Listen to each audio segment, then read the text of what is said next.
Dear student, good morning. Applied zoology में हम apiculture के बारे में लास्ट क्लासेज में हम कई टॉपिक्स को पढ़ चुके हैं।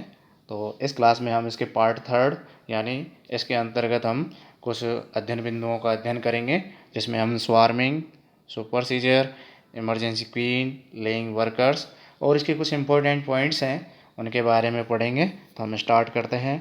सबसे पहले स्वार्मिंग। तो स्वार्मिंग क्या होता है, इसकी परिभाषा क्या है, किन कारणों से होता है, किन परिस्थितियों में होता है, इसके बारे में हम पढ़ेंगे। तो सबसे पहले हम इसकी परिभाषा देखते हैं। तो स्वार्मिंग जो होती है, इसमें जो क्वीन होती है, क्वीन के द्वारा पुराने छत्ते को छोड़ करके उड़ान भर करके नए स्थान पर जाना और उस नए स्थान पर जाकर के नए छत्ते का निर्माण करना स्वार्मिंग या वृंदन कहलाता है। ये जो प्रोसेस होती है या तो नेचुरली होगी, लेकिन कुछ अननेचुरल या अप्राकृतिक घटनाएं होती हैं, जैसे इसके कुछ जो दुश्मन होते हैं, चींटी या ततैया, जिसके द्वारा शहद को खाया जाता है।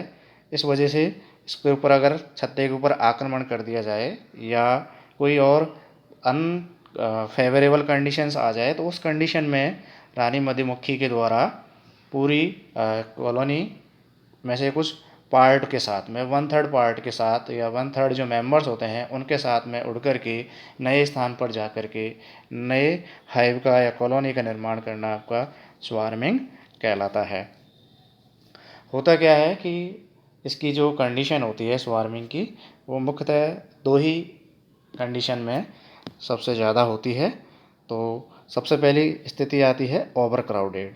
होता क्या है कि एक जो कॉलोनी होती है उसमें लगभग 40,000 मेंबर्स पाए जाते हैं। उन 40,000 मेंबर्स में जब रिप्रोडक्शन होता है तो काफ़ी सारे मेंबर्स और बढ़ जाते हैं। तो उस हाइव के अंदर स्पेस की कमी हो जाती है और स्पेस की कमी होने के कारण उसमें फूड सोर्स की भी कमी होती है। तो उन परिस्थितियों में स्वार्मिंग की क्रिया प्रेरित होती है और उसके कारण क्वीन वहाँ से छोड़ करके और नए स्थान पर जा कर के नए हाइव या कॉलोनी का निर्माण करती है। दूसरी बात आती है कि स्वार्मिंग कब हो सकती है। तो दूसरा जो उसका कारण है वो है इसका डर्थ पीरियड। तो डर्थ पीरियड में क्या होता है कि इसकी जो कॉलोनी होती है, उस कॉलोनी के अंदर एक निश्चित मात्रा में फूड सोर्स होता है। उस फूड सोर्स की अगर कमी हो जाए या कोई डेसिकेशन यानी सूखा जैसी कोई परिस्थिति क्रिएट हो जाए या स्पेस में अगर कोई कमी आ जाए, तो भी उस स्थिति में स्वार्मिंग की क्रिया नेचुरल रूप से हो सकती है। तो ये दो महत्वपूर्ण कारण है। पहला आपका ओवर क्राउडेड यानी कि संख्या में वृद्धि होने के कारण, और दूसरा कोई अभावग्रस्त परिस्थिति आने के कारण भी इनमें स्वार्मिंग की क्रिया हो सकती है। और सामान्यतः होता क्या है, आगे देखते हैं हम इसमें कि स्वार्मिंग की जो क्रिया होती है वो सामान्यतया वसंत ऋतु के समापन पर, और जैसे ही ग्रीष्म ऋतु आती है तो उसके आरंभ के जो दिन होते हैं उन दिनों में सामान्यतया ये क्रिया ज़्यादा पाई जाती है। अब आता है कि प्राइमरी स्वार्म क्या होता है, ये भी काफ़ी बार पूछा जाता है, तो इसको हम देख लेते हैं। तो वर्कर जो रहते हैं वो क्वीन सेल्स का निर्माण करती हैं। तो जब क्वीन सेल्स का निर्माण होता है तो उनमें कुछ लार्वा होते हैं और लार्वा से पीपल स्टेज बनती है। तो जो क्वीन होती है वो क्वीन अपनी जो पॉपुलेशन होती है, पूरी जो छत्ते के अंदर जो सदस्य होते हैं उनके 1/3 पॉपुलेशन के साथ में और कुछ प्यूपा के साथ में उड़ करके जब नए स्थान पर चली जाती है और वहाँ नए छत्ते का निर्माण करती है, तो वो प्रोसेस आपकी कहलाएगी प्राइमरी स्वार्म यानी कि प्राथमिक वृंदन। प्राथमिक वृंदन में क्या होगा कि फर्स्ट टाइम जा रही है कोई हनी बी या कॉलोनी के साथ के जो मेंबर्स होते हैं उनको लेकर के फर्स्ट टाइम जब जाती है, तो वो आपकी प्राइमरी स्वार्मिंग या प्राइमरी स्वार्म कहलाता है। अगर प्राइमरी स्वार्म के बाद भी किन्हीं कारणवश या किन्हीं परिस्थितियों में कोई क्वीन अपने मेंबर्स के साथ में दूसरे स्थान पर जाती है, प्राइमरी के बाद की बात कर रहा हूँ मैं, तो वो जो स्वार्म होगा वो स्वार्म कहलाएगा आपका आफ्टर स्वार्म या कास्ट स्वार्म। ये ध्यान रखने की बात है, दोनों में डिफरेंस है, तो आप यहाँ देख लीजिएगा।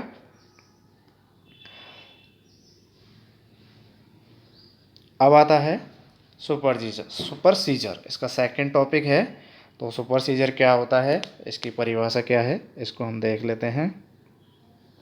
तो होता क्या है कि जो एक कॉलोनी होती है, उस कॉलोनी के अंदर सामान्यतः 1 या 2 रानी मधुमक्खियाँ पाई जाती है।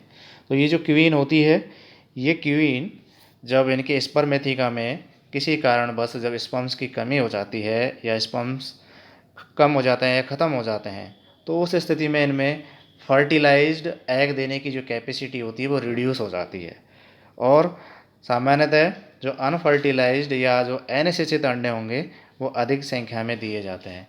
तो उससे केवल ड्रोन ही डेवलप होंगे, तो कॉलोनी के अंदर एक ड्रोन्स की संख्या बहुत ज़्यादा मात्रा में बढ़ जाएगी। तो उसको कंट्रोल करने के लिए जो क्वीन होती है, वो क्वीन कुछ वर्कर्स के द्वारा वहाँ से रिप्लेस कर दी जाती है, और जो प्यूपल स्टेज के अंदर जो वर्कर होती है, उस वर्कर को रॉयल जेली खिलाया जाता है, और रॉयल जेली खिला करके उसको फिर क्वीन में डेवलप कर दिया जाता है। तो इस तरीके से यानी कि एक कॉलोनी के अंदर से जो पुरानी क्वीन होती है, उस क्वीन को हटा करके जब नई क्वीन का डेवलपमेंट किया जाता है या उसको विकसित किया जाता है, तो वो प्रोसेस आपकी कहलाएगी सुपर सीजर। ये ध्यान रखने की बात है, काफ़ी इंपॉर्टेंट पॉइंट है। और जब सुपर सीजर की जब प्रक्रिया होती है, तो इसके अंदर जो क्वीन सेल बनती है, वो क्वीन सेल हमेशा जो कॉम्ब होगा, उस कॉम्ब का जो सेंटर पार्ट होगा, उस सेंटर पार्ट के अंदर आपके सुपर सीजर या फिर क्वीन जो सेल होंगी उनका डेवलपमेंट होगा।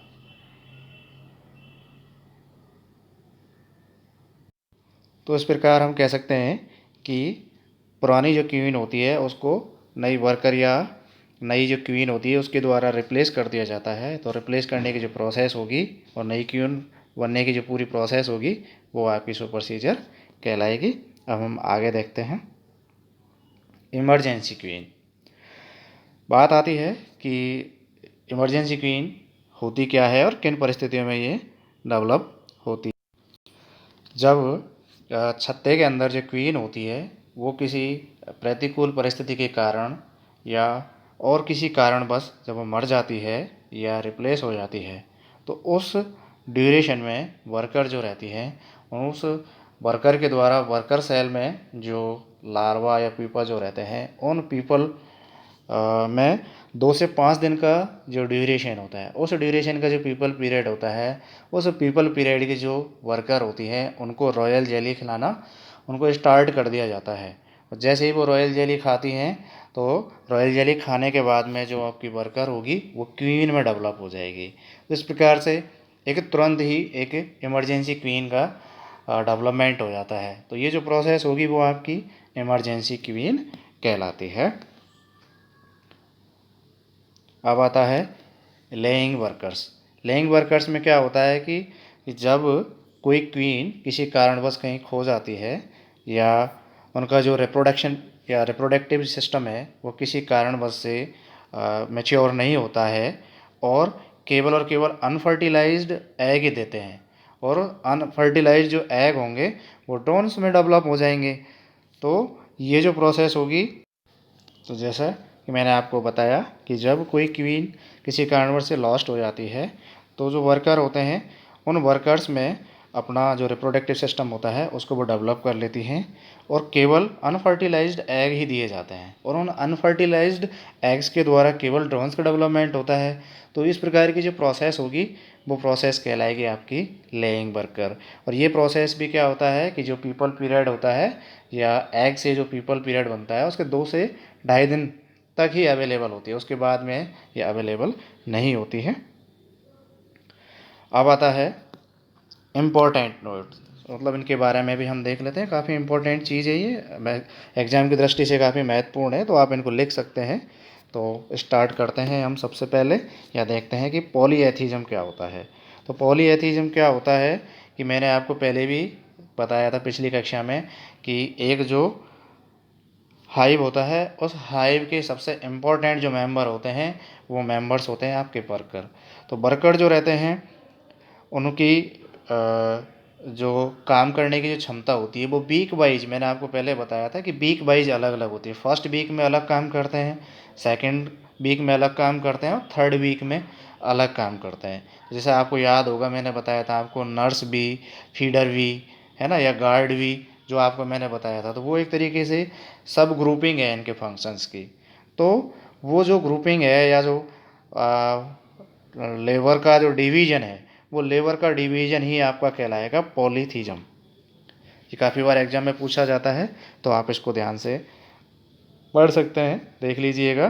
तो डेफिनेशन क्या हुई, the division of labour according to age in honey bee, यानी कि वर्कर्स जो रहते हैं, सबसे बेस्ट एग्जाम्पल वही है इसका, जिसमें फर्स्ट सेकंड थर्ड जो वीक होते हैं शुरुआत के, उनमें वीक वाइज एज वाइज इनके अंदर लेबर का डिवीजन कर दिया जाता है।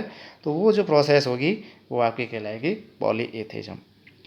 सेकंड पॉइंट आता है आपका एलुट्रिज्म। तो एलुट्रिज्म का शाब्दिक अर्थ होता है यानी सेक्रीफाइस करना। तो सेक्रीफाइस करने का मतलब ये हुआ कि एक जो कॉलोनी होती है उसके अंदर खूब सारे मेंबर्स पाए जाते हैं, तो उसमें कुछ मेंबर्स बहुत ही ज़्यादा वीक होते हैं, कुछ अनमेच्योर होते हैं। तो उन अनमेच्योर या जो वीक जो मेंबर्स होते हैं उनको डेवलप करने के लिए या विकसित करने के लिए उस कॉलोनी के जो कुछ मेंबर्स होते हैं उनको भोजन खिलाने का या उनको विकसित करने के लिए जितनी भी कंडीशंस होती हैं फेवरेबल कंडीशन, वो अवेलेबल करवाई जाती हैं। तो यानी कि खुद की लाइफ को सेक्रीफाइस करके दूसरे उसको प्रोटेक्शन देना, गार्डिंग करना या फूड सोर्स उपलब्ध करवाना, इस तरीके की वर्क उनके लिए करना, ये सारी की सारी प्रोसेस कहलाएगी आपकी एलुट्रिज्म। ठीक है, तो एलुट्रिज्म का जो वर्क होता है या जो काम होता है वो सबसे ज़्यादा वर्कर के द्वारा ही किया जाता है। अब आता है क्वीन सब्सटेंस, काफ़ी इंपॉर्टेंट चीज़ है और एग्जाम में पूछा भी जाता है, तो आप इसको यहाँ देख लीजिए कि क्वीन सब्सटेंस होता क्या है। एक्चुअली मैंने आपको पिछली कक्षा में भी बताया था, याद होगा आपको, कि क्वीन सब्सटेंस जो रहता है एक प्रकार का पदार्थ है जो कि वर्कर के द्वारा इसको सीक्रेट किया जाता है। क्यों किया जाता है कि कॉलोनी के अंदर दूसरे रानी या क्वींस सेल डेवलप ना हो, तो उसको रोकने के लिए ये क्या करते हैं, कुछ एक प्लेंटी या स्टिकी एक सब्सटेंस होता है जिसको सीक्रेट किया जाता है, वो सब्सटेंस आपका क्वीन सब्सटेंस कहलाता है। और एक्चुअली ये जो सब्सटेंस होता है देखा जाए तो एक प्रकार का फिरोमोन है और इसका जो केमिकली जो नाम है वो है आपका 9-ऑक्सो 2 डेकेनोइक एसिड। एग्जाम में पूछा जाता है कि ये किसी एक हनी बी के फिरोमोन्स का नाम बताइए, तो वो फिरोमोन्स का नाम ये है आपका 9-ऑक्सो 2 डेकेनोइक एसिड, इसको हम क्वीन सब्सटेंस भी कहते हैं। तो ये क्वीन सब्सटेंस क्या करता है, जो क्वीन सेल होती है उनका एक निश्चित मात्रा से ज़्यादा ना बढ़े तो उसको रोकने का काम करते हैं, जिसको हम एक्टोडर्मल इफेक्ट भी कहते हैं, मैंने आपको पिछली कक्षा में बताया था। तो ये आपका क्वीन सब्सटेंस है। आगे देखते हैं कि एक जो हाइव होता है उसका औसतन जो टेम्परेचर होता है वो टेम्परेचर आपका 33 से 36 डिग्री सेंटीग्रेड होता है। दूसरी बात कि जो कीन और जो ड्रोन्स होते हैं उनके अंदर वैक्स ग्लैंड और पोलन बॉस्केट नहीं पाए जाते हैं। ये जो वैक्स ग्लैंड होती है केवल वर्कर में ही पाई जाती है। पोलन बॉस्केट होती है ये भी, यानी कि जो परागण होते हैं, पोलन्स होते हैं, उनको इकट्ठा करने का काम करती है, चिपकाने का काम करती है। बॉस्केट जैसे स्ट्रक्चर होती हैं, यानी कि जो हैंड लेग्स होते हैं उनके ऊपर पाए जाते हैं। तो ये सिर्फ और सिर्फ वर्कर के अंदर ही पाए जाते हैं। जितनी भी हनी भी होती हैं जैसे ही तुरंत विकसित होती हैं, तो नई विकसित जो हनी भी होती हैं या मधुमक्खियाँ होती हैं, वो तुरंत ही किसी भी प्रकार से डंक नहीं मारती हैं। क्यों नहीं मारती हैं? क्योंकि इनका जो डंक होता है उस पर काइटिन की परत नहीं चढ़ती है और नहीं चढ़ने के कारण वो कठोर नहीं हो पाता है। तो कठोर नहीं होने के कारण उस डंक का ये काटने के या डंक मारने में उपयोग नहीं कर पाते हैं। अब आता है कि जो बी वीनम होता है, यानी कि मधुमक्खी का जो जहर होता है, ठीक है, तो वो जो जहर होता है उसका जो उपयोग होता है गठिया या जो आपका वाय जिसको कहते हैं रोमेटिज्म और आर्थराइटिस की जो डिजीज़ होती है उसके उपचार में काम में लिया जाता है। एग्जाम में बहुत बार पूछा जाता है, तो आप इसको देख सकते हैं, याद रखिएगा। दूसरी बात, अगर बी ब्रंट बी की अगर हम चाय पिएं या उस टी का उपयोग करें तो जो किडनी की स्टोन होती है उसमें हमें काफ़ी हद तक सहायता मिलती है। दूसरी बात, क्योंकि फील्ड में खूब सारे हम इंसेक्टिसाइड्स यूज करते हैं, तो उन इंसेक्टिसाइड्स में भी जो ग्रैनुलर इंसेक्टिसाइड्स होते हैं उनका हनी बी के ऊपर कोई इफेक्ट नहीं पड़ता है। दूसरी बात, उसका बेस्ट एग्जांपल जैसे एंडोसल्फान है, ये एग्रीकल्चर में बहुत ज़्यादा यूज़ लिया जाता है, तो इसका भी हनी बी के ऊपर कोई ज़्यादा प्रभाव नहीं पड़ता है। लेकिन जो डस्ट फॉर्मुलेशंस वाले जो आपके इंसेक्टिसाइड्स या पेस्टिसाइड्स जो रहते हैं वो हनी बी के लिए बहुत ही ज़्यादा घातक होते हैं, इनके कारण इनकी मृत्यु हो जाती है। ख़ास और इम्पोर्टेंट बात कि जितने भी इंसेक्ट होते हैं, आर्थ्रोपोडा में इंसेक्टा जो क्लास है उसकी विशेषता होती है कि उनमें सीमेंट का एक एनवलप या लेयर पाई जाती है, लेकिन हनी बी जो होती है उसके अंतर्गत किसी भी प्रकार की सीमेंट लेयर नहीं पाई जाती है, सीमेंट लेयर एब्सेंट होती है।